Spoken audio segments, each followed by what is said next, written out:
আউশগ্রাম বইমেলায় বিধায়কের বিরুদ্ধে অসহযোগিতার অভিযোগ তুলে বেফাঁস মন্তব্য করে বিতর্কে জড়ালেন রাধা মাধব মণ্ডল।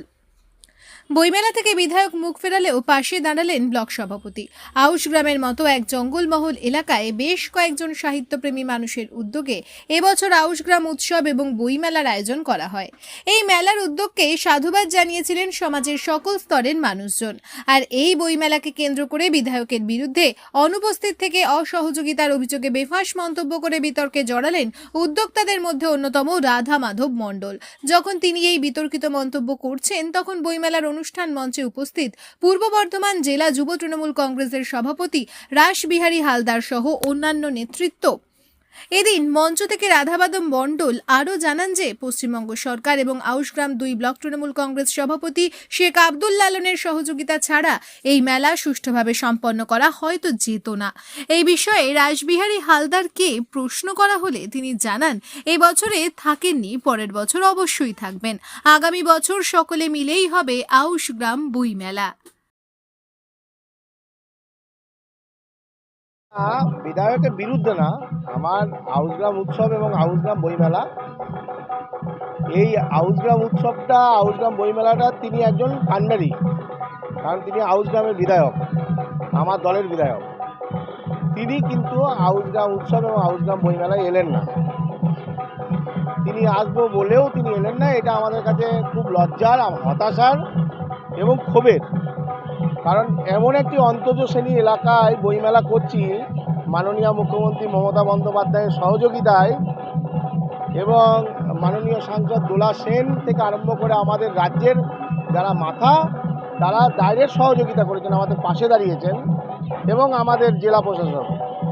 সেই জায়গায় দাঁড়িয়ে একটি অনগ্রসর উন্নয়ন এলাকা, যেখানে একদম পিছিয়ে পড়া এলাকা আউশগ্রামের, মমতা বন্দ্যোপাধ্যায় আসাতে এই এলাকার রাস্তাঘাট উন্নয়ন হয়েছে, এলাকায় আলোকিত হয়েছে।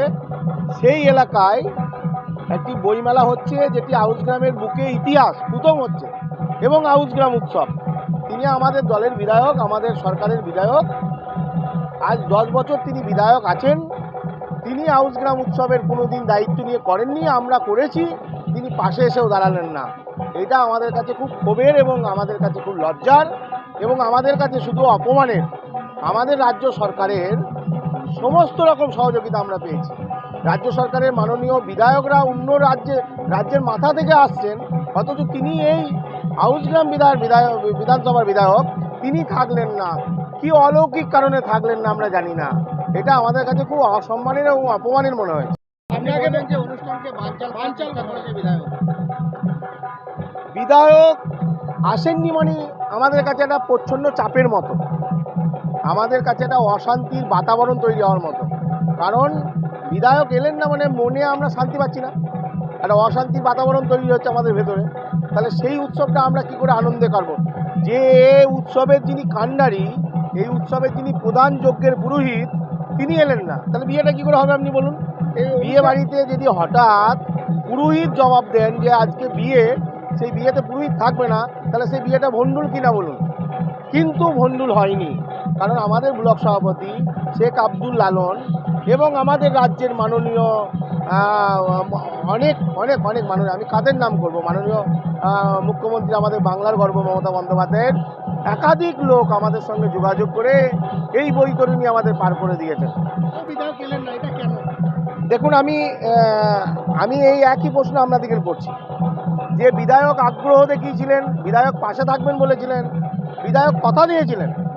অজ্ঞাত কারণে মেলা শুরু হওয়ার আগের দিন মধ্যরাতে আমরা জানতে পারছি যে বিধায়ক আসবেন না, এবং বিধায়ক যে আমাদের আগেকার অভিভাবক, আমাদের সবার প্রিয় মানুষ অনুব্রত মণ্ডলকে আনবেন বলেছিলেন, তিনিও আসবেন না আমরা জানতে পারলাম। পরের দিন ফোন করলাম সকালে, তিনি বললেন আপনাকে আমি বিকেলবেলায়, আমার স্যার এখন ব্যস্ত আছেন, আপনাকে বিকেলবেলায় করা হবে, একজন বললেন। তারপর তিনি সারাদিনে ফোন করলেন না, মেলা শুরু হয়ে যাওয়ার পর তিনি বিকালবেলায় ফোন করলেন। এটা আমরা মনে হয়েছে তিনি এসে আমাদের তীরে নিয়ে এসে তরি ডুবিয়ে দিলেন। এটা আমাদের খুব খারাপ লেগেছে, অসম্মানের মনে হয়েছে। এবং এটা শুধু আজকে নয়, আমরা একটা দুর্গাপুজো করি এই জঙ্গলমহলে আদিবাসীদের নিয়ে, সেখানেও তিনি প্রথম বছরে একই কাণ্ড করেছিলেন, আসবেন বলে তিনি আসেননি, এবং পরের বছর তিনি আবার নিজেই এলেন। এটা আমরা বুঝতে পারি না তিনি এরকম কেন মাঝে মাঝে খামখেয়ালি করেন।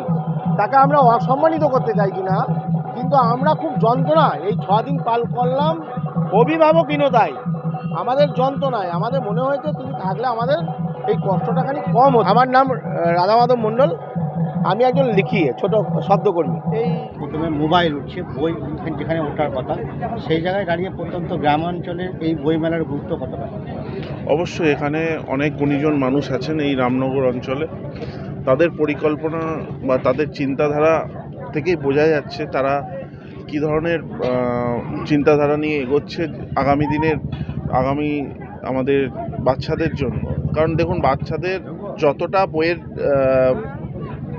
বইয়ের সাথে সাথে তারা এই যে আজকে বইমেলায় বিভিন্ন আঁকার বই, কবিতার বই, আবৃত্তির বই, বিভিন্ন বই তারা পাচ্ছে।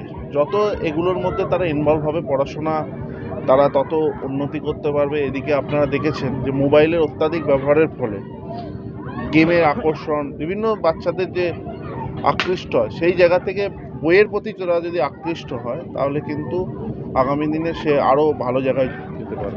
এই ধরনের এই মহতী উৎসব এবং এই উৎসবের যারা উদ্যোক্তা আয়োজক তারা কিন্তু স্থানীয় বিধায়কের বিরুদ্ধে ক্ষোভ উগড়ে দিলেন। তারা বললেন এই বইমেলায় তিনি সহযোগিতা করলেন, অথচ এই বইমেলাকে বানচাল করার চেষ্টা করলেন। বিষয়টি নিয়ে কী বলবেন? দেখুন, যখন মানুষ উৎসব করে এলাকাবাসীর জন্য, সেই উৎসবে সবাই সামিল হয়ে যায়। এবছর হয়নি, পরের বছর হয়ে যাবে, কারণ এলাকাবাসীর জন্য সবাইকার যদি চেষ্টা থাকে, কারণ এই বইমেলা কমিটি প্রথম বছর শুরু করেছে, আগামী বছর এর থেকে বড় হবে এবং সেই উৎসবে সবাই সামিল হবে। এবছর নয়, পরের বছর সামিল হবে এবং সবাই একসঙ্গেই বইমেলা করবে।